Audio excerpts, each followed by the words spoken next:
Order of the day number 4.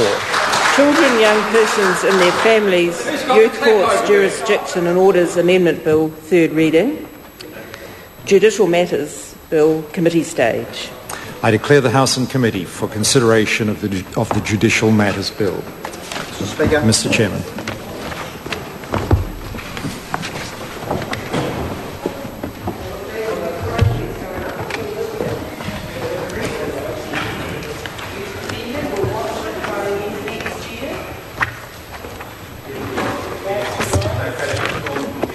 Order.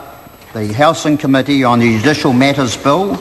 The question is that Part 1 stand part.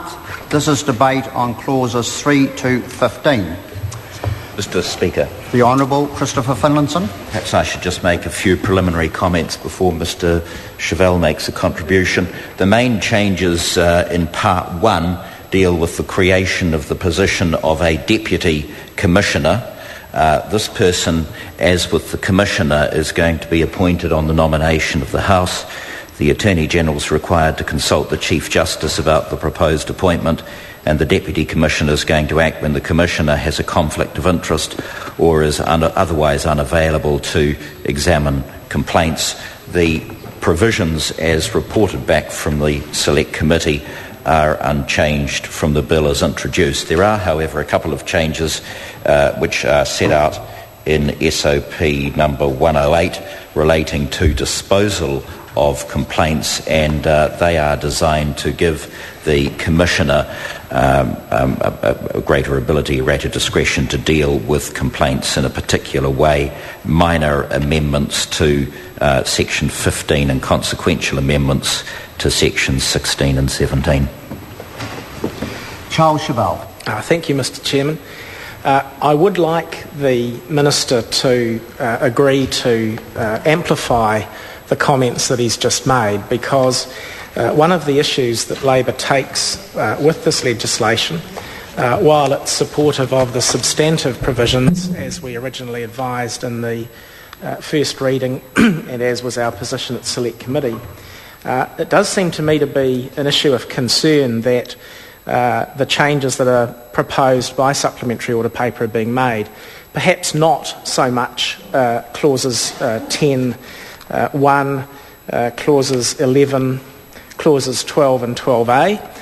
I can see that the Minister would want to characterise those as machinery changes. I imagine that he'll tell the House that they are improvements that have been made on reflection on the advice of officials following the Select Committee process. But I think it would be helpful if we were to have a little bit more of an explanation about why it is that these changes are being introduced or proposed to be introduced by supplementary order paper rather than through the normal process, even if they are relatively minor, and indeed they may well be improvements, and if they are, and the Minister can enlighten us as to how that is, it may well be that we'll support those parts of them. I do, though, want to foreshadow a concern about the other matters that are proposed to be dealt with by supplementary order paper. They are more substantive.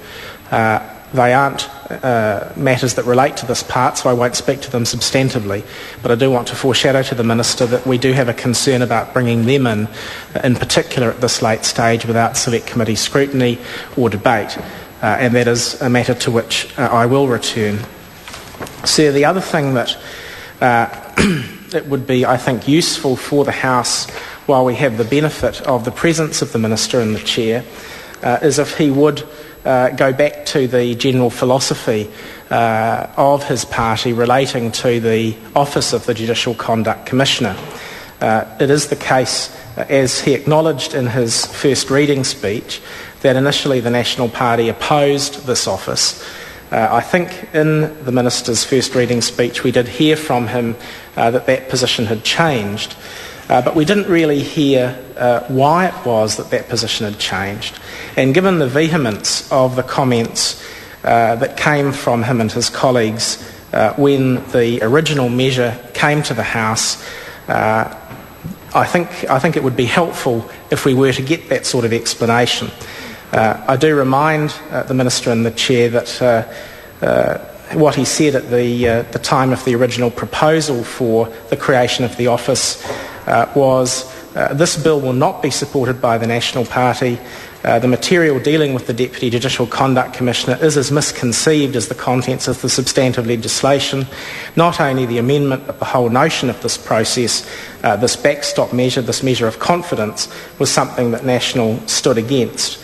I think it would be helpful, given the relatively scant recantation, shall we say, that occurred at first reading stage, and given the substantive policy reversal that we've now seen, which we're pleased about. We do support the primary legislation, as I've said. We think it is a useful measure to encourage confidence in the judiciary. We're delighted that the National Party has changed its mind and that the Minister is now progressing this legislation, which began life as a Labour measure, but given the, as I say, the vehemence with which it was originally opposed, given that we haven't had a real explanation for the change of heart, and also given that we haven't really had the new provisions which are proposed in this part explained in any way to us or described in terms of how they are a correct and proper improvement, it would be good to hear substantively on those points.